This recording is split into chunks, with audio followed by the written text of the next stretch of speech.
Ladies and gentlemen, please welcome Martin Short, Chief Executive Officer of the Power of Nutrition, Alan Jope, Chief Executive Officer for Unilever, and Jeff Oppenheim, Board Member of the Foreign Press Association.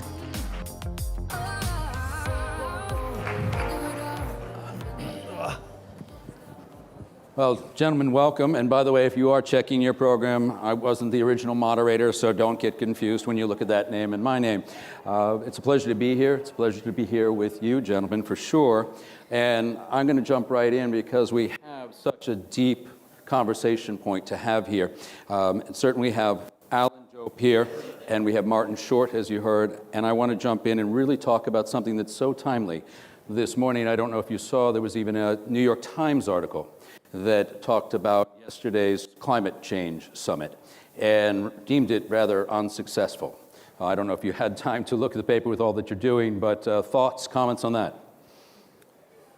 Well, I mean, climate is important, and I think that there may be some climate deniers out there, but at the end of the day, when I look at it from a nutrition perspective, agriculture, smart, and climate is something of the future that we have to embrace. And it's coming down the road. It's not something that we can ignore.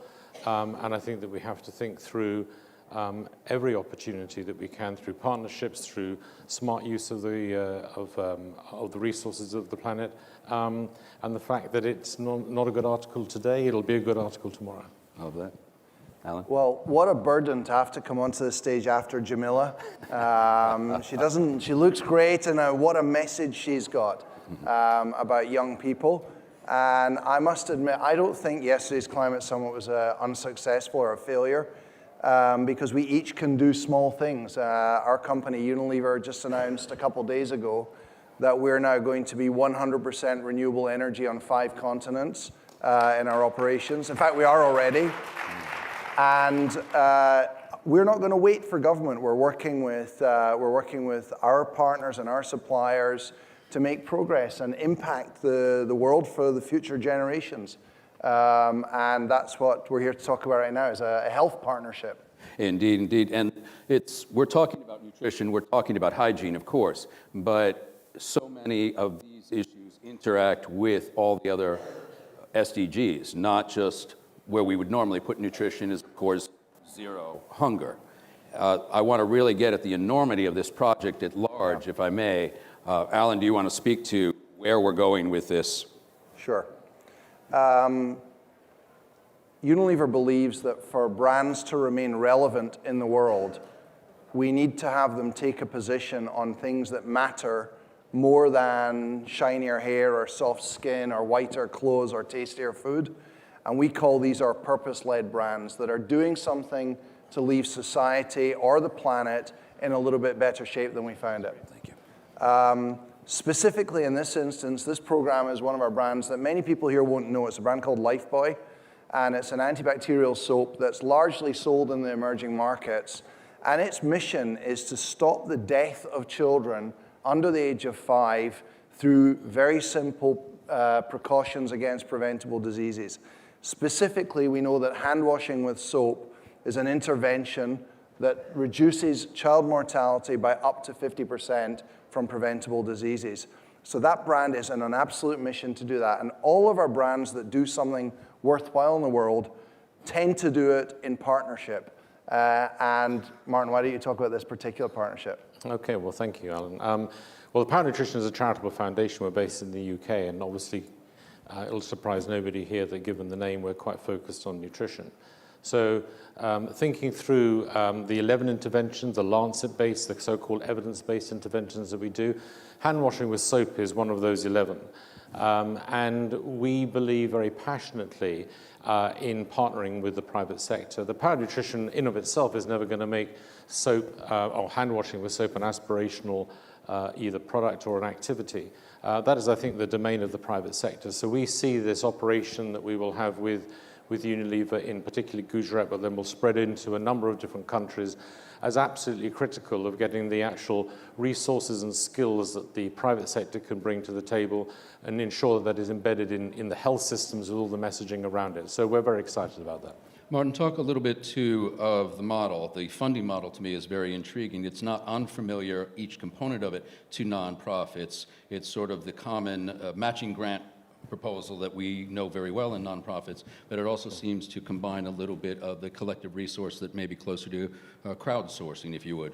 Yeah, I mean, the Power of Nutrition has developed some bilateral relationships with major donors and philanthropies and the private sector, where for every $1 million that we are able to attract to our platform, we guarantee a 4x model. So we'll have another $3 million, which is going to be added to that, so that when Alan and his team come on board, that we can promote that hand washing with soap to a much greater amplification than they can do in of themselves, and we can do this through our platform, and therefore in the Gujarat program that we're rolling out together, we're going to reach over 1.7 million women.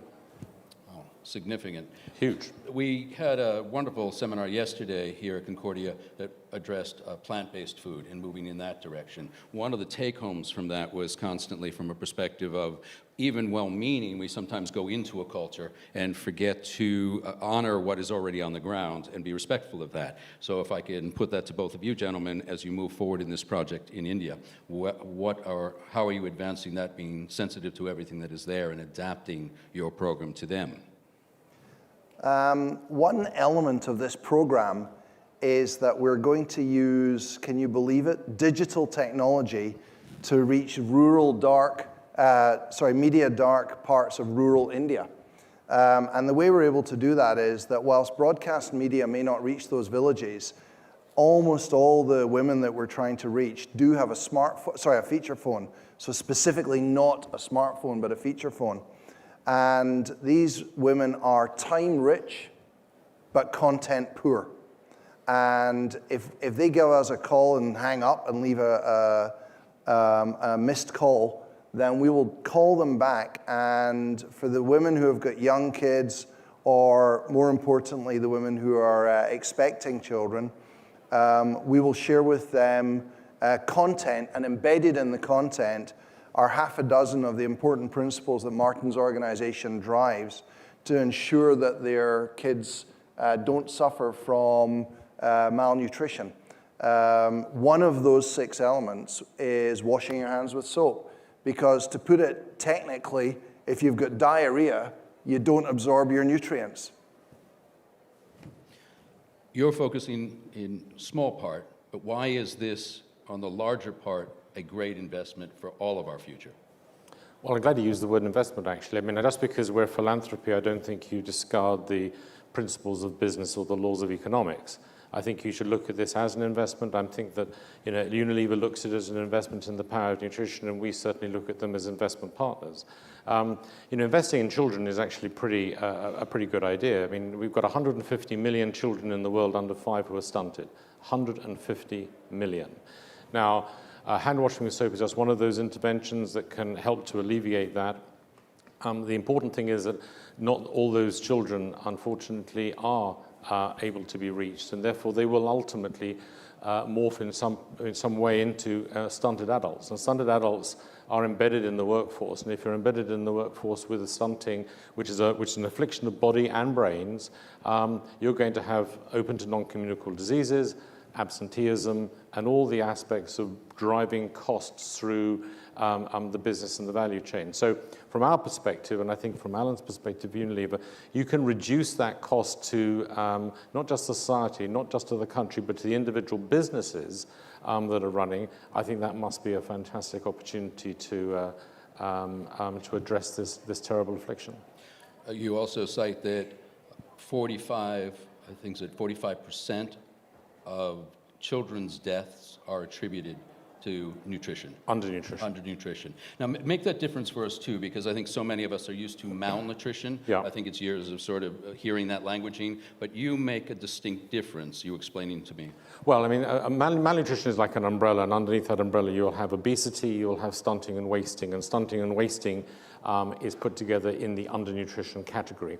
We focus on that particular category. That's not to say that obesity isn't important and isn't actually vital that we address that, but that's not something that we particularly focus on. Although I must be saying that there are many children in the world who have what we call the double burden, and that is they're both stunted, in other words, they've got an affliction of body and brain, and they are also obese. So a double tragedy when these individual children who are not given the right nutrients then get given the wrong type of calorie, and it is just calorific rather than nutrient intense, and therefore they are obese and that they suffer from stunting. But that is a differentiation that we use. It's amazing to me with these hard statistics too that really show this issue of nutrition. It still tends to be one of the most poorly funded issues. What do you attribute that to? Well, I mean, first of all, there's no Ministry of Nutrition, and I don't advocate for one, but therefore it seems to be that a pass between agriculture, education, women and girls' agenda, adolescence, it doesn't have a natural home. But we see nutrition as the base on which all those particular ministries sit.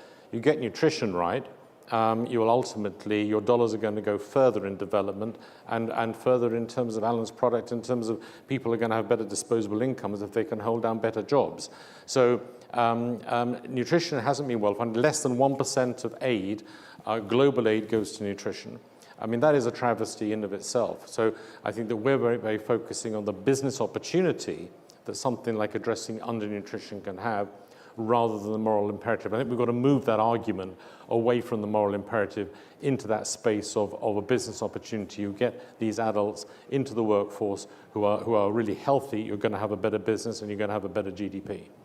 Now, this is nothing new, as you mentioned, for Unilever by any means. I mean, you have had a lot of Sustainability for Life, I think, which was a campaign focused on 2010, which I think you inherited and even reshaped for the next generation. Talk about some of these programs at large, too. Look, you don't have a healthy business if you don't have a healthy society and a healthy planet. And that is hardwired into our organization. When William Lever founded Unilever 140 years ago, he described the purpose of the firm as to make cleanliness commonplace and lessen the load on women. So he was a feminist 140 years ago, and that silver thread of trying to do business in a way that leaves society and the planet a little bit better off is something that's been part of our DNA ever since. We brought it to life more vigorously 8 years ago with something called the Unilever Sustainable Living Plan, which sets some extraordinarily ambitious goals, and we're about to wrap that up and lay out a new set of brutally ambitious targets for water, waste, carbon, living wages, and so on. So we're very up for business as a force for good in the world. Well, you gentlemen are certainly doing your part, each on your end. I would say, what's the challenge to us to close with? What would you put out to us, either as individuals or with the companies that we represent, the NGOs we might represent, and or the governments we might represent? One word: collaboration. The biggest system change, the biggest impact is going to come from private sector, civil society, and government working in concert. And that's why events like Concordia are really important. The convening power of bringing those multi-party stakeholders together, that's how really big change happens. Terrific. Well, we've got the SDGs coming around the corner, and it's it's right in front of us. And I think, as Alan says, we're not going to get there without partnership and collaboration. And I can tell everybody in this room, if anybody thinks we're going to get to the goals of the SDGs without the private sector, I think that we're smoking something and pass the matches, because that's not going to happen. So I think the collaboration, the partnership, partnership and collaboration are words that development throws around all the time, but I can tell you it's incredibly difficult to do, but incredibly gratifying when you do it. I think that without the private sector, the private sector creates jobs, governments don't create jobs. We've got to realize that is the backbone of actually putting disposable income into people's pockets to alleviate poverty, which will have that as part of the SDGs. So I think I would agree entirely with Alan on that, but collaboration and the private sector engagement, critical. Well, regretfully, gentlemen, we're out of time, I see, but thank you so much for being here, and thank you, Concordia. Thank you. Thank you.